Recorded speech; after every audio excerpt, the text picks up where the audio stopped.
Good morning, I'm Prerna Daswani and I will be appearing for acting grade 6.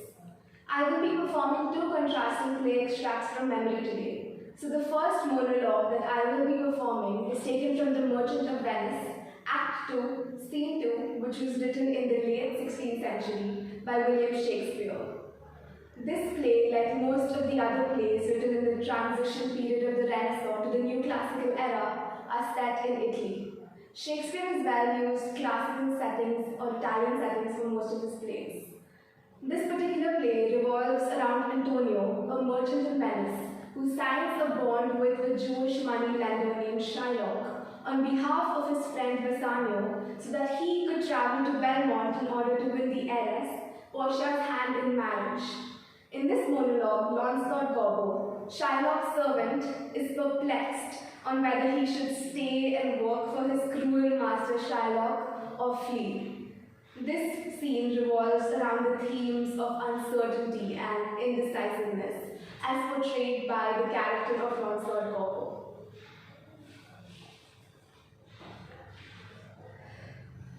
Certainly, my conscience will serve me to run from this Jew.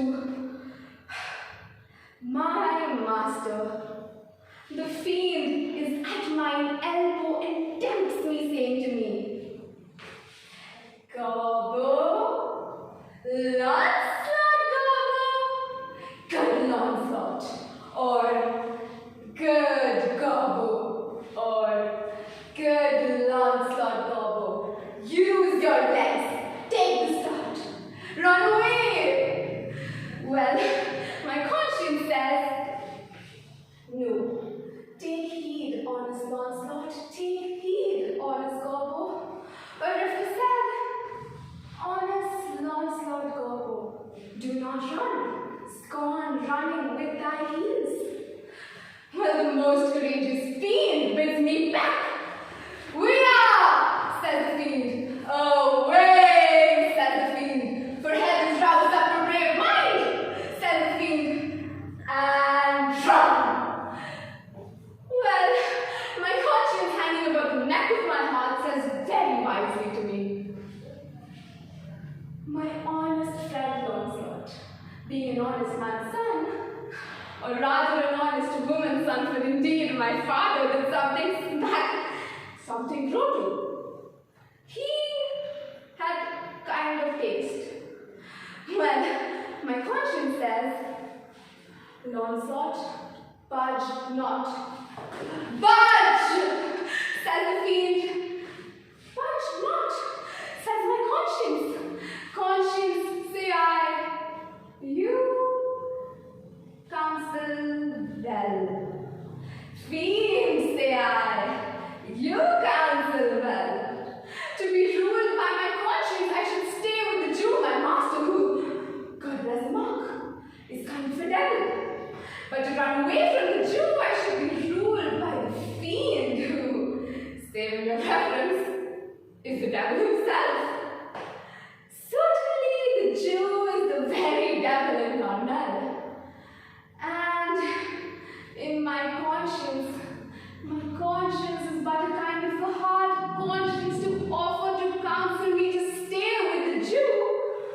The fiend gives more friendly counsel. I will run, fiend. My heels are at your command. I will run!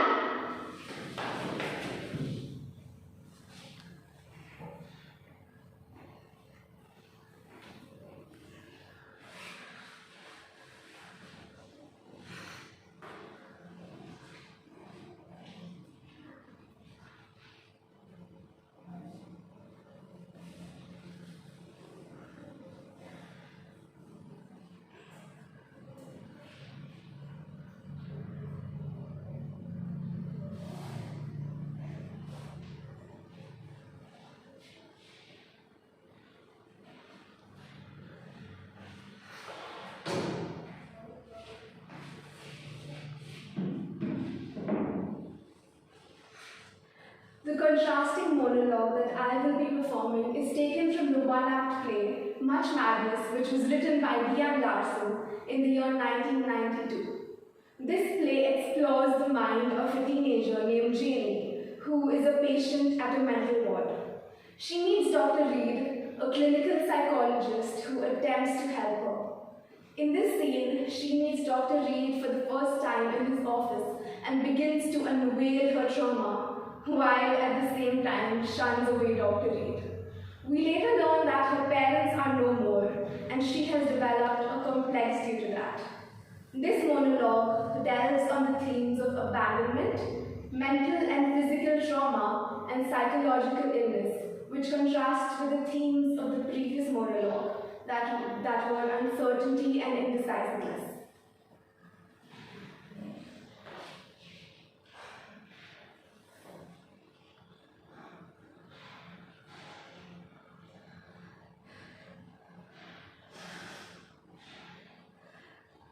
I want to be alone.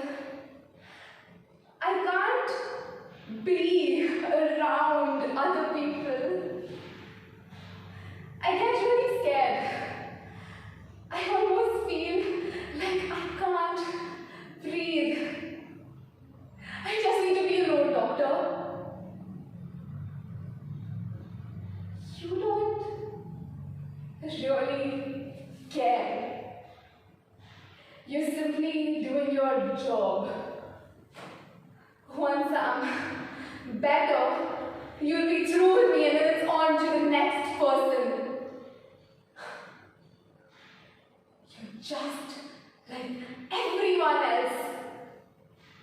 You probably haven't cared about anyone in yours.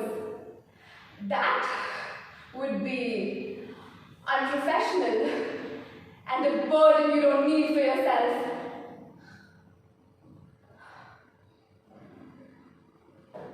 Please, just let me go. I know what I need better than you. You're not God, you know. You don't have the powers to cure everything. I know what you can and can't do. Go on, get out now.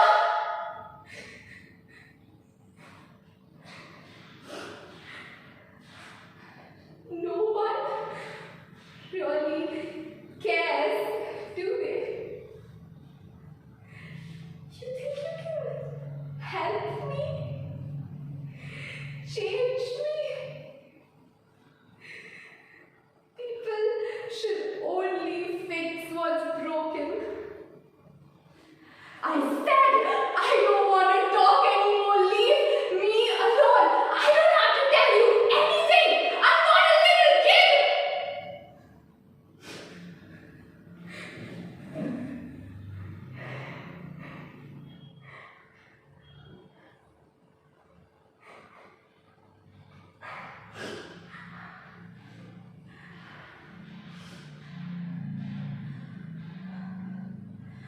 There's so much you don't know. If only I could fly. I'm leaving all the earthly matters to you. I belong near a different sun. I want to be a star, part of some constellation, so I would never be lonely. It's so free out there. No one can touch you or hurt you. You simply shine. People don't like it when you shine. That's why stars are up there and not down here. Humans think that brightness is offensive.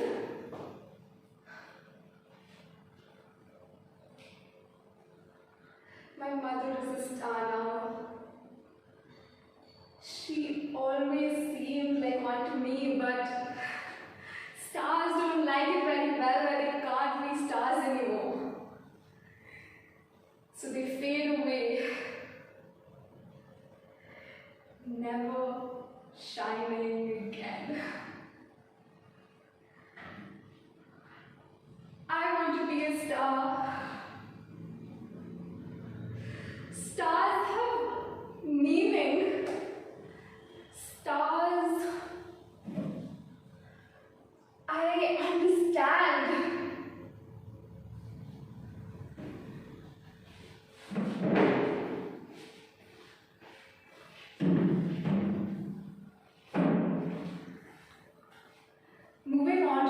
devised reworking, I will be playing the role of Janie from Much Madness by D.M. Larson.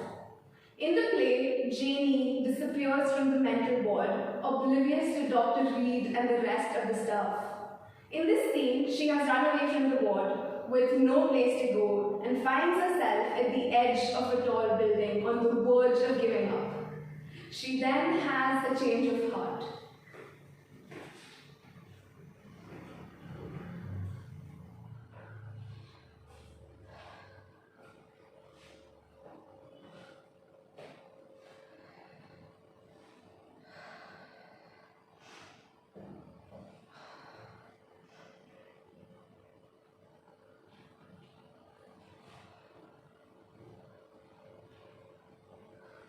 Mom? I guess I finally gained the courage to do something for once in my life. Is this what heaven looks like? No wonder I always admired the stars. Being one of them now, I don't feel anything. Why don't I feel anything? I should be happy that I'm with you now, right? Why don't I feel that way? Is it because I feel like I've disappointed someone else as well? I disappointed you. Heck, I even disappoint myself. What is it? Guilt I'm feeling. Guilt because I didn't give myself a chance to recover from the trauma. What do you mean you don't belong here yet? Where else would I want to be? Back where I don't belong? Back in the ward, I came across people who were going through similar things. But it's just not the same. I know they probably get it and everything, but that does not change the fact that I feel lonely even when I'm in a sea of people. I'm not as strong as them.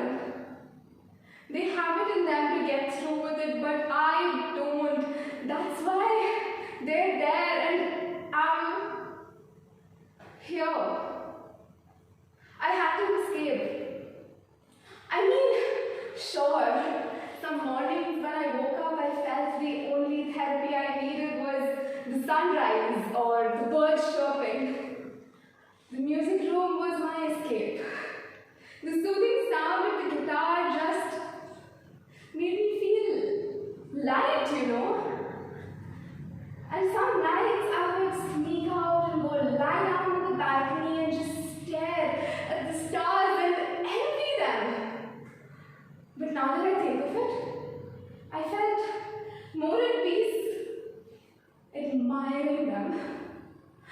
Being a part of them just feels wrong. And yes, Doc was just trying to help me get better, right? What if I gave up my only chance of actually being a part of something? Well, I can't go back now, can I, Mom? Mom? Mom?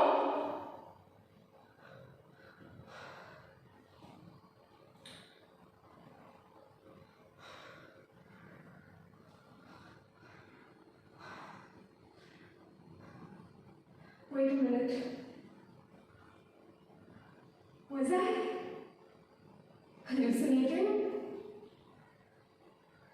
I guess not having the courage to do something has its perks, huh?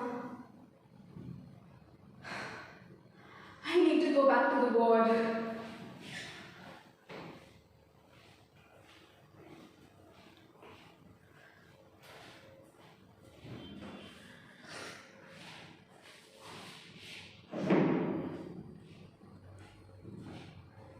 Moving on to my improvisation, I have chosen the second topic, which is Your character takes delivery of a box of books which has been a bequest to them from someone who has recently died.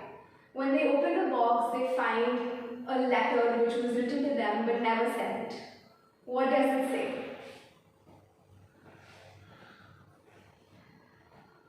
I want to be a star. Stars have meaning.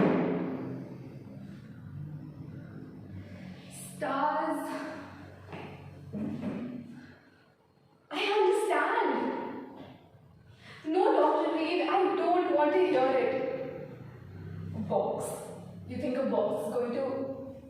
Fine, give it here. Oh my god, that's heavy. What is it? What does this have?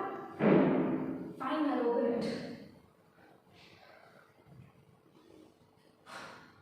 A box of my old books. You found this when you were cleaning up our house, when they were cleaning up my house. Wow, little woman. I never went anywhere without this book. What is that? A letter? From Dad? Yes, I'll open it. Dear Jamie, happy 13th birthday. What? Mom was supposed to give this to me, but she never got the chance to. Yes, I'm opening it.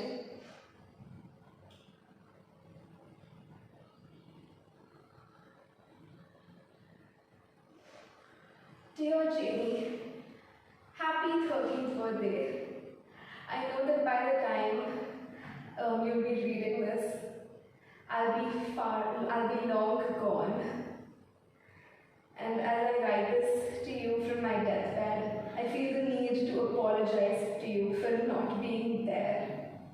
I'm sorry if I disappointed you. Well, let's not start your letter with such negativity.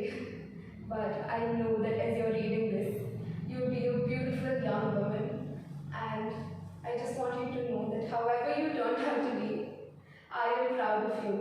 Because I know your mom, your strong mom, raised you to be a beautiful, strong young woman. Oh, Dad, I'm sorry I never got to know you.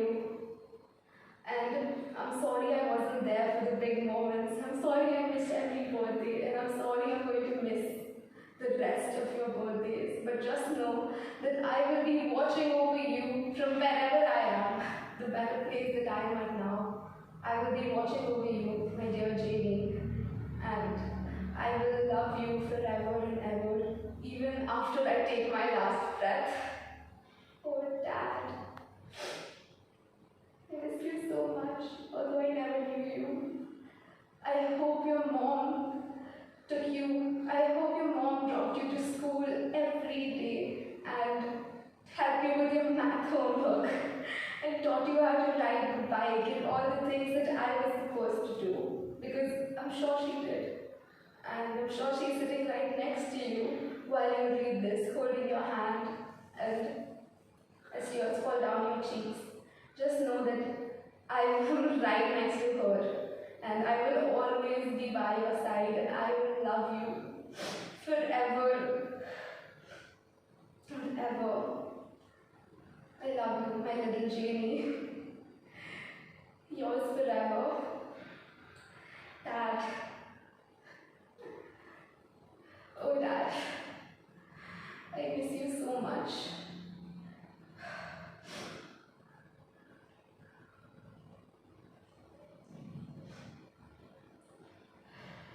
I feel better now, Dr. Reed. Thank you for giving this to me. I'll try now. I'll try for them. I'll try for Mom, and I'll try for Dad. And I will get better. I'm ready.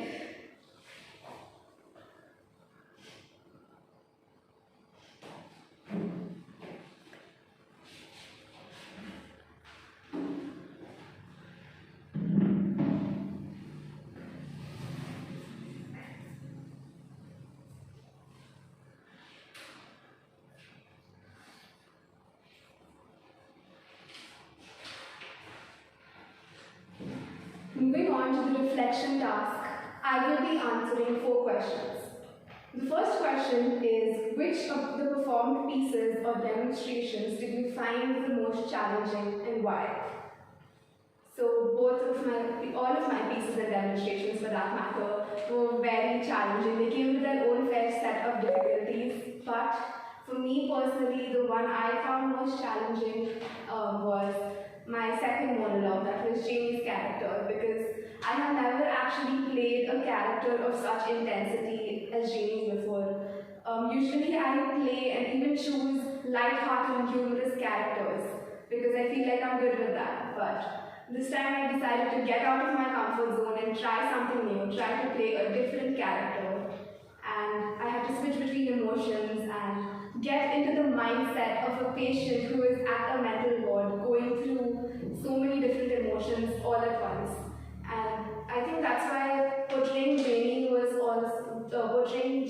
also my favorite part of this exam, because she most challenging, yes, but it was also my favorite because it helped me grow as an actor. The second question is, how did you use your voice and or body to show the contrasting styles in your performance to the audience? I had to change my voice and body language for both my pieces simultaneously, and even during my monologues for that matter, because for Lancelot I had to play 3 characters simultaneously. So I went from the field to Lancelot to the conscience back to back, and that was a challenge in itself, but I really enjoyed doing that. So for Lancelot I decided to be very goofy and expressive and energetic because that's the kind of character he is in the play, and also adding indecisiveness to that made it even more energetic, the performance. And for the conscience and the fiend, so for the fiend, I decided to have a very commanding and confident body posture and with a sing-song voice. Because when you see Disney movies, usually you see the villains of these movies have a very sing-song, manipulative and conniving voice. So I decided to portray the fiend with that deviousness. And as for the conscience is a very angelic creature, so to speak. So for the conscience, I decided to have a very calm, composed, and neutral voice and body language. Kind of restricted body language because the conscience is not known to be wild. And yes, like I mentioned, for Lancelot, I had to be very energetic and loud.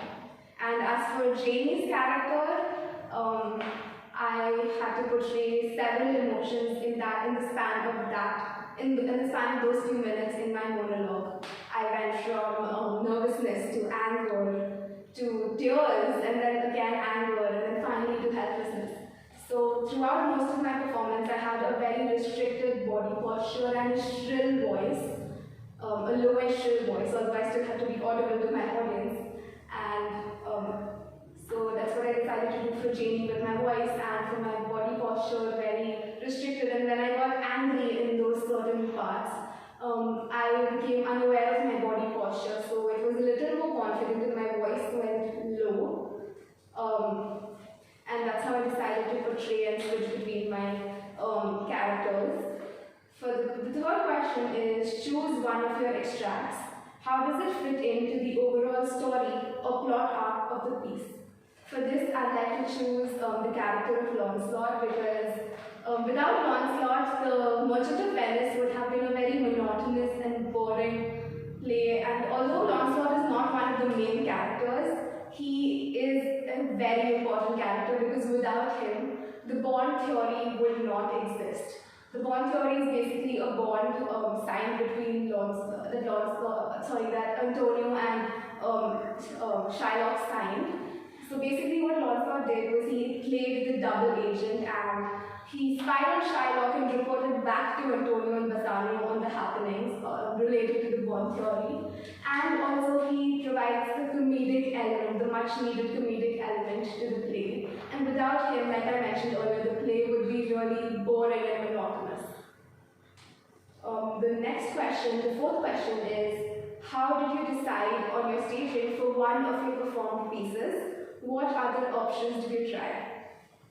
So the staging for Lancelot was a bit of a challenge because I was playing three characters simultaneously. So for Lancelot, I decided to stay in the center because he is of course the main character and this is his monologue. So I portrayed Lancelot from center stage, and as for the fiend and the conscience, I decided to move a step back at a 45-degree angle so that I was addressing Lancelot while at the same time not turning to the side or turning my back to my audience. And I decided to play the fiend from my left side, which is the audience's right, because usually we tend to favor the right side more. It's a psychological fact, we usually tend to favor the right side more. And that's what, and Lancelot was favored fiend, so I decided to put the fiend to my left. And I did the same thing with the conscience, a step to the back, 45-degree angle, to address Lancelot. And when I was Lancelot talking to the fiend and the devil, I decided to move a step back so that I again wasn't turning my back to the audience while at the same time addressing them at a 45-degree angle. A few things we tried out was running at the end of my monologue right from center stage. Now that did not work because there wasn't sufficient place to run. So I decided to walk in front a bit so that there was more place, I had more place to run. And another thing we tried out was having the fiend, the Lancelot, and my conscience all in one line, but that did not work because then I'd be turning my back to the audience. Overall, I really enjoyed portraying these characters, and I feel like they've become part of me now. And they really helped me grow as an actor. The Lancelot demonstration taught me how to play three characters, more than one character simultaneously in a monologue. And Jamie challenged me to do something I had never done before. So they really helped me grow as an actor and get out of my comfort zone